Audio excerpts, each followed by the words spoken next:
Hi. Hello.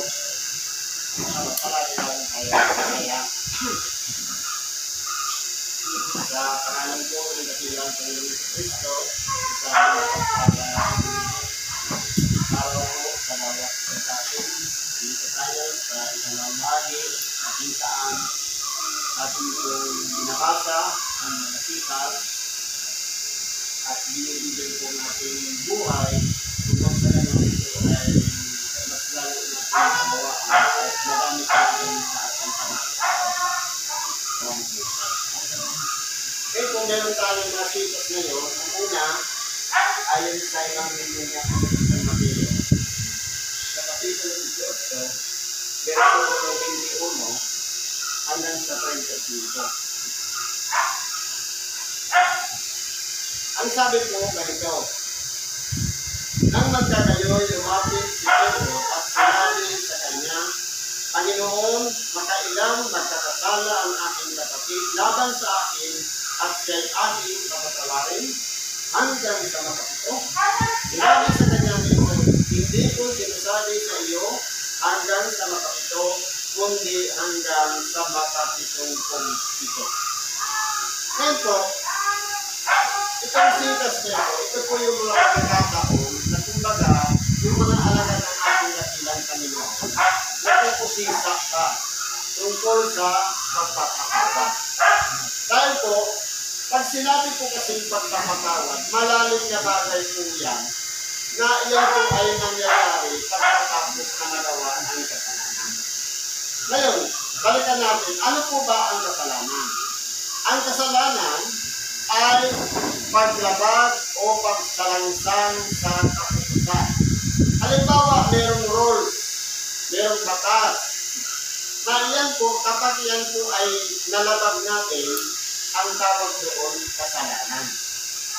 Ngayon, ano naman po ang pagpapatawad? Ang pagpapatawad, yung tinatawag sa English na reconciliation, na matapos ikumit yung kasalanan, pag pinatawad, ibig sabihin, pinabaliwala na kung pinakalimutan na yung naging pagkakasala ng isang tao. Ganun po yan. Kaya po, kumbaga, balik sa natural. Halimbawa, wala kang kasalanan. May nalabag ka, nagkaroon ka ng kasalanan. Ngayon, pagdating sa pagpapatawad, ibig sabihin, wala ka ng kasalanan. Kinakalimutan na. Ganyan po ang Diyos magpatawad. Kaya po nang sabi sa ibang bahagi na banal na kasulatan, ilalagay ko ang aking mga kautusan sa kanilang mga pag-iisip at ang aking mga palatuntunan sa kanilang mga puso. Ngayon, kapag yan ay sinusunod natin, ito na yung pinagkapatayan ng ating pang-araw-araw na pagbubuhay. Pinakalimutan na ng Diyos yung dati natin mga kasalanan. Ngayon po, pagdating po sa Diyos, kapag nagpatawad ang Diyos, binabaliwala niya po ano pa man ang history, ano pa man ang pangyayari na nagawang kasalanan, hindi na po yan inuungkat ng Diyos. Pero po sa tao, hinahalutan pa yan kapag mayroon pang naalala sa kanyang pag-iisip na may nagawa kang kasalanan kahit anong tagtutuwid mo, kahit nakulong ka na ng mahabang panahon sa bilangguan, ang tawag pa rin sa'yo, ex-convict. Kung ikaw ay nakapatay ng tao, ang tawag pa rin sa'yo, mamamatay tao. Kaya po, dito sa sitas na ito, basahin natin. Si Apostol Pedro nagtanong, kapag nagkasala ka, o halimbawa, sa pagiging nagkaibigan na lang, meron kayong agreement na kayo'y magtutuloy ng magkapatid, magbibigayan, pero meron siyang, halimbawa na lang, oras na lang, na makikita sa lain sa ganitong oras, pero hindi siya sumunod, ibig sabihin, yung kausap ko, meron ng paglabag. Ngayon, ang nangyayari po doon, kung halimbawa ipalagay natin gano'n yung nasa kaisipan ni Simon Pedro, kaya nyo na Panginoon, hanggang ilang ulit ba dapat natin nakatawarin? Na kung halimbawa, Nag-commit siya ng oras, hindi niya nasunod. Nangako siya ng isang bagay, hindi niya ginawa.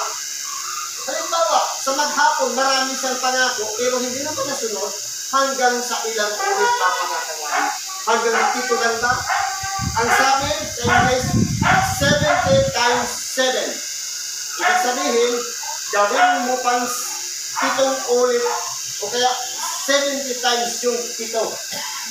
It means, tama yung sabi kanina, 490 na beses mong pagkakawarin ang iyong kapwa. E kung doon pa nga lang, sa 5 o 7, o kahit sabihin 20 na pagkakamali, siguro hindi naman tayo abutin ng isang tao, kung kaibigan mo na magkasala siya sa maghapon ng 20 o 50, yung pakilang 490, na halos hindi na makonsumo yung 50 pilyo o pagkakamali, yung patayang 490 na paglabas, magagawa sa loob ng isang araw. Kaya po dito, kung titignan natin, palaisipan, itinuturo dito ng ating dakilang Panginoon na kung yung nalalaman ng pag-iisip ni Simon Pedro na makapito lang ba, ang sabi ng ating dakilang Panginoon, makapitong kung pito. Ibig sabihin, unlimited. Kaya po, ang pagkapatawad, pero po ang tao kasi, halimbawa, nakalabag ka ng isang bagay. Kapag nakalabag ka ng, nagsasapang-sapang yan, minsan, pinagdudugtong-dugtong yan ng tao. Pero sa mismo, kahit ano kaya, basta may nilabag ka, kay 10 na yung nilabag mo, isa, ang pinag-uusapan yan, nakalabag ka. Katulad niya ng magnakaw. Ang nagnakaw ng 100 at nagnakaw ng 1,000,000, parehas lang yan magnakaw. Dahil kinuha niya na walang paalam. Kaya po, hindi na natin dito, ang pagpapatawad ng Diyos, iba po kasi sa pagpapatawad ng tao. Ang pagpapatawad ng tao, may kondisyon. Huwag mo na ulitin ha. Nagsuri ka na. Hindi ka na? Kahit sa mag-asawa, hindi mo na ulitin. Hindi ka tuwing ginagawa mo pa ulit-ulit. Hindi ba ka ganon? Pero, sa Diyos po, kahit ulitin mo pa yan ng 70 times 7, ang Diyos po open sa bawat sa ating magpatawad. Yan ang turo ng ating dakilang Panginoon. Na yung pamantayan ng Diyos sa pagpapatawad sa 70 times 7 dapat na i-apply din natin sa bawat isa sa atin na magpatawad tayo sa ating kapwa. Kaya po kung titignan natin, Diyos lang po ang makakagawa niyan. Yung 70 times 7. Yung sa tao, isa lang. Kapag kakamali, habang buhay na yung tatandaan. Minsan sasabihin pa, nanganatwiran pa. May pilat na eh. Hindi na eh. Huminuman niya ang sugat pa rin niya. Napakababaw. Dahil tulitin natin, kung tayo'y nabubuhay na isang Kristiyano, dapat ang gagawin natin pamantayan yung ginagawang halimbawa na ginawa ng ating dakilang Panginoon. Isipin na lang natin, yung pagmamahal ng Diyos, hindi natin yung bukang anak. Na dapat sana, tayo yung nakasalanan, tayo yung nagsacrifice, yung ipati sa cross. Pero ano ang nangyari? Sinanong lahat ng ating dakilang Panginoon. Nagbilang ba siya ng pilat na lumakay sa kanyang katawan? Sa lahat ng kanyang ginawang kabutihan sa katawan sa atin? Hindi po. Kundi, nagkaroon pa ng pagkakataon tayo sa tawagin mga anak ng Diyos. Imagine, sa tao, hindi na po yan makakalimutan habang buhay hanggang kamatayan. Pero, meron pong nakatulong sa atin, yung Espiritu Santo, na kapag yan ang gumalaw sa pagkatao ng bawat isa sa atin, mapapaliwala na yung sinasabing nakasama ng loob na yan sa matagal ng mahabang panahon. Dahil po, siya na yung nasusunod.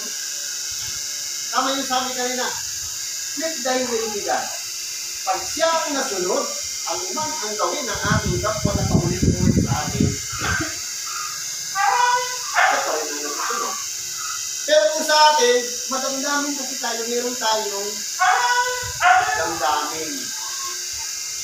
lahat tumatagos yan sa kalamnan ang pakiramdam natin.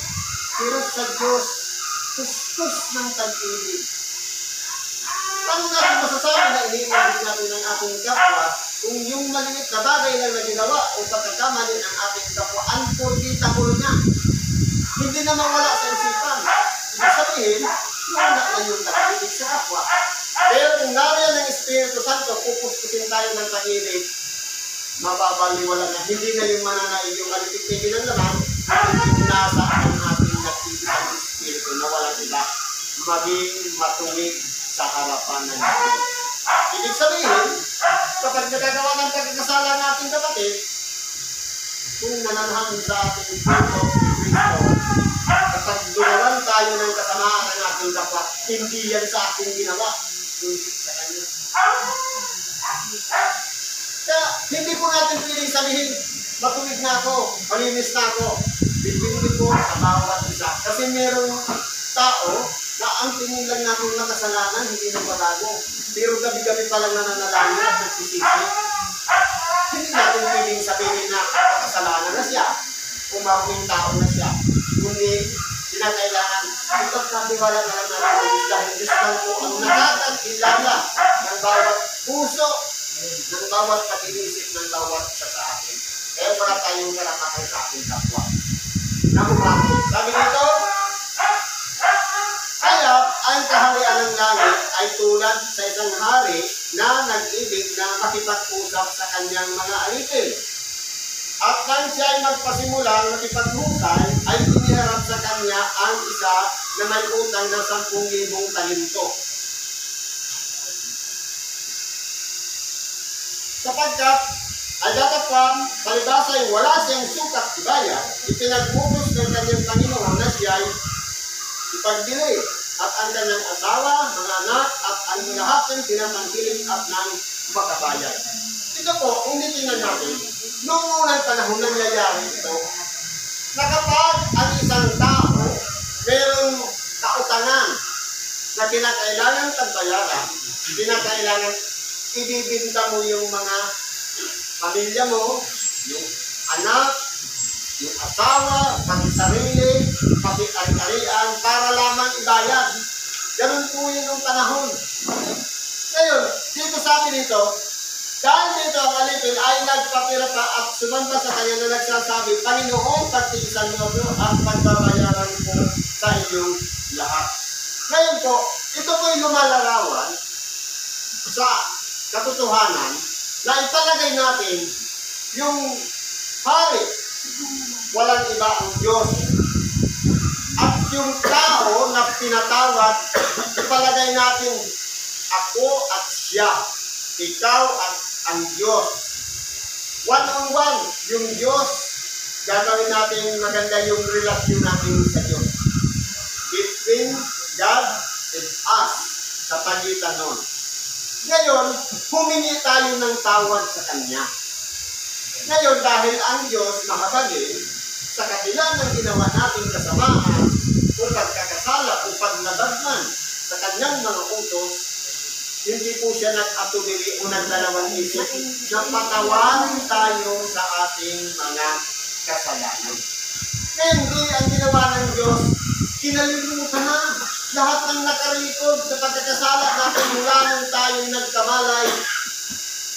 Binura na lahat ng Diyos. Tinatawag. Ang problema ganito. At sabag ng Panginoon sa lipin ay tinawalan siya at ipinatawad sa kanya ang utang. Ibig sabihin, kinalimutan na lahat.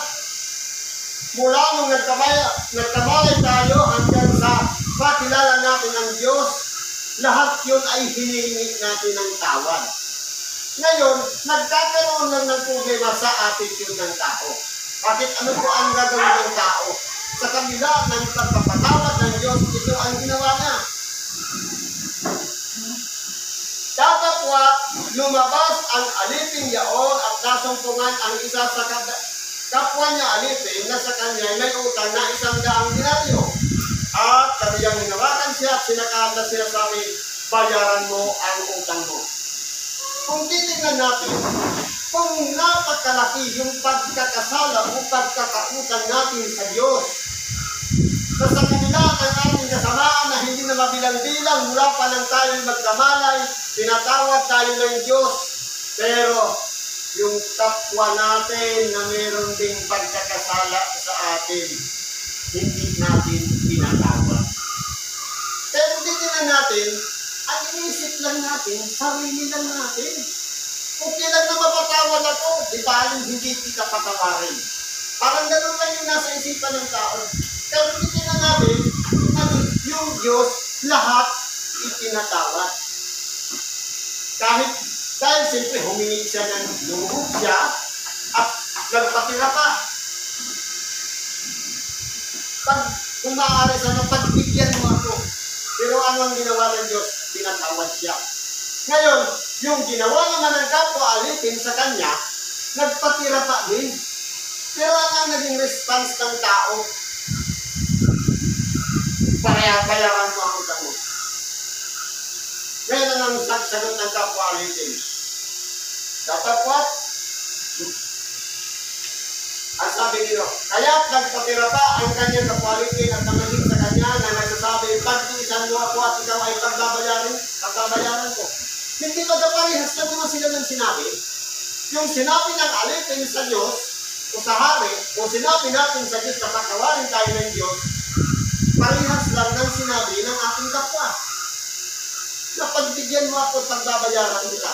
Parehas din ang sinabi natin sa Diyos. Diyos ko, patawarin mo po ako. Kung magkasala yung kapwa natin, humingi rin ng tawad, patawarin po niya ng Diyos. Pero, ang pagkakaiba lang, dahil tayo'y nasa kalagayan ng tao, hindi natin kayang ibigay lahat yung hinihingi ng ating kapwa. Pero yung Diyos, wala po siyang pag-aatubili, wala siyang itinira. Lahat ng kasalanan natin, ipinatatawad niya. Pero yung kapwa natin, na maliit nga lang. Sabi dito, ilang dinaryo lang, 10 dinaryo. Kumbaga, kakarampot lang na magkakasala, hindi na pagbigyan. Pero ikumpara natin. Sabi ito, ang utang ng alipin sa kanyang Panginoon ay 10,000 talento. Ang utang ng alipin sa kanyang kapwa alipin ay 10 dinaryo. Ano din ang pagkakaiba nun? Pero kaya ipatawag ng Diyos yung 10,000 talento kumpara doon sa 10 dinaryo lang na hindi mapatawag. Kasi po ang tao po kasi, minsan po kasi madamdamin. Kapag nasaktan mo ang damdamin ng kapwa, hindi na po yan magbasa isipan sa puso. Kapag nagkasala ang ating kapwa, ang tingin natin sa atin, ikaw lang ang makasalanan, ako hindi. Pero kung tinignan po natin, dapat po unawain natin, lahat naman tayo, sabi nga ni Apostol Pablo, walang matuwid, wala kahit isa, kundi ang lahat ay nagkasala. Ibig sabihin, kahit sabihin pa natin na yung kapwa natin nagkasala sa atin, meron din tayo sariling kasalanan na baka ginagawa din natin sa ating kapwa na hindi natin nakikita o napapansin. Pero hindi nga natin, kung ang Diyos na nagpatawad sa alipin o yung Panginoon nagpatawad sa alipin na may 10,000 talento, yung alipin at kapwa alipin na ilang dinaryo lamang hindi niya napagbigyan o napatawad, parang nakaka-under naman, pinatawad na natin ito, kasi hindi mo pinatawad. Anong sasabihin niyo ng Panginoon natin? Anong sasabihin ng Diyos sa atin? So, ngayon, anong sasabihin nito? Ngayon, sabi niya, pagtiisan mo ako, ito ay pagbabayaran ko, sabi ng kapwa alipin. At siya'y ayaw. At tinawag siya at pinagbilanggo hanggang sa magbayar siya ng utang. Tingnan mo nga naman kung gaano kasama. Sa pagsusumamo niya sa kanyang Panginoon, nakatawarin siya, ibinigay lahat. Pero yung kapwa alipin na humingi ng tawad, wala siyang ginawa, kundi ipinagbilanggo pa hanggang sa makabayar. Tingnan mo nga naman, tama ba? Justifiable ba yung mga ganun na bagay? Yung iba po, aral na ito, kung titingnan natin, sa totoong buhay nangyayari po ito. Tayo po, sabi, walang matuwid, wala tayong isa.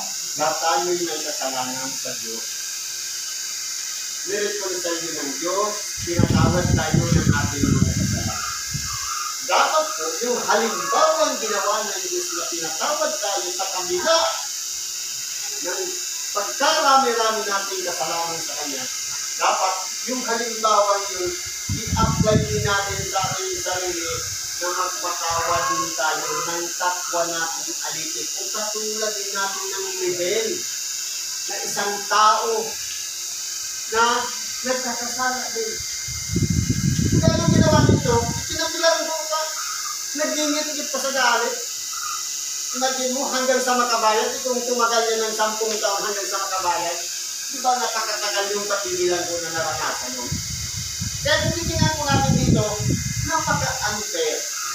Sa isang tao na humiling sa Diyos ng kapatawaran, pinatawad tayo, tapos hindi natin magawang patawarin ang ating kapwa. Naalala ko tuloy ng isang araw, natapat lang ako sa laro ko, wala nang isang maliit pa na sa sinulit, yung gas-gas ng sasakyan. Nakasalanan pa ng sasakyan, inatrasan niya yung motor, halos umabot ng 10 oras ng diskusyon doon sa gitna ng kalsada. Kagamitan lang naman yan. Nagtataasan kasi parehas mayaman. Kaya kung titingnan natin dito, ang pinag-uusapan natin dito, attitude. Yung ugali ng isang tao na dapat kung ang Diyos puspos ng kahabagan, puspos ng pag-ibig, na kailangan din manahan sa buhay natin na maging kung ano yung halimbawa na ginawa ng Diyos na pinakita at pinadala sa atin na gumaan ang ating pakiramdam dahil tinatawad na tayo dapat maramdaman din ang ating kapwa na gumaan din ang kanilang karamdam na pakiramdam sa kabila ng kabigatan na nagawa niyang kasalanan sa atin. Yan po yung importante. Sabi ko nito, nang makita nga ng kanyang mga quality na nangyari ay nangamaglaw silang lupa at nagsiparoon at sinaysay sa kanilang Panginoon ang lahat ng nangyari. Ang nangyari, siyempre, nakita ng quality, nag-report kayo sa Panginoon. Hindi ba ka pinatawad mo siya? Bakit siya hindi nagpatawad? Hindi, ni-report siya. Anong sabi dito? Magpagka kayo pinalapit ng kanyang Panginoon at sa kanya ay sinabi, ikaw na aliting masama. Tingnan mo. Kapag tayo po'y humingi ng tawad, malinis na ang ating pagkatawad. Kapag hindi tayo matawad, ang tawad sa ating aliting masama. Bakit po? Ikaw na aliting masama, ipinatawad ko sa iyo ang lahat ng utang na yaon sapagkat ipinamanhit ko sa atin. Siyempre, nirequest mo. Pinagbigyan ka. Hindi ba dapat ikaw naman ay mahabag sa iyong kapwa-aliting? Dapat i-multiply natin yung ginawa ng Diyos sa atin na pagpapatawa. Dapat ulitin din natin, gawin din natin sa ating kapwa. Ang tanong, bakit hindi po yan nagagawa ng tao? Dahil po, ugalit na po kasi natin yan. Nang masyadong may mga bagay na nagiging madamdamin tayo, minsan perfectionist, minsan inisip natin tayo lang yung matuwid, yung mga kapwa natin walang kwenta. Yan po kasi ang nagiging habit o ugalit ng tao. Sabi nito, hindi ba dapat ikaw ay mahabag sa iyong kapwa? Yung salitang habag. Yun lang po ang importante. Lahat ng kabigatan, lahat ng kasamaan na ginawa ng ating kapwa, kapag nariyan ang habag, mawawala po lahat nila. Pero ang tanong, kaya ba natin i-apply sa ating sarili ang ugali ng pagiging mahabagin? Sabi sa Bibol, mahirap po. Kaya ba natin? Kaya kung titignan po natin, magagawa natin yan. Siguro, kung tayo lang mag-isa, hindi natin kaya. Pero may Espiritu Santo tayong tagatulong. Magagawa natin yan. Dahil kasama natin siya. Sabi nga, hanapin muna ninyo ang kanyang kaharian at ang kanyang katwiran at ang lahat ng bagay ay bawang idaragdag sa iyo. Kung maiksi ang pasensya mo, kapag nasumpungan mo ang kaharian, ang pagharian ng Diyos at ang kanyang katwiran, ang lahat ng mga bagay na hindi natin kaya, idadagdag yan sa atin. Kung hindi tayo marunong mahabay, matututo na tayong mahabay. Kung hindi tayo marunong magpatawad, matututo na tayong magpatawad. Kung hindi tayo marunong umunawa, matututo na rin tayong umunawa at mas lalo kang bumaba ang pasensya. Dahil po, nasumpungan na natin na pinagharian tayo ng Diyos. Kailan naman po ang susi? Surrender. Nakasunod tayo ni Kristo. Follower tayo ni Kristo. Katulad din naman niya sa social media. Ito na naman meron ina-idolize tayo mga tao. Pinapalo natin. Gusto natin palagi tayo nakasubaybay sa Kanya. Naway ganun din kay Kristo. Kung follower tayo ni Kristo, napakarami siyang halimbawa na dapat natin i-follow.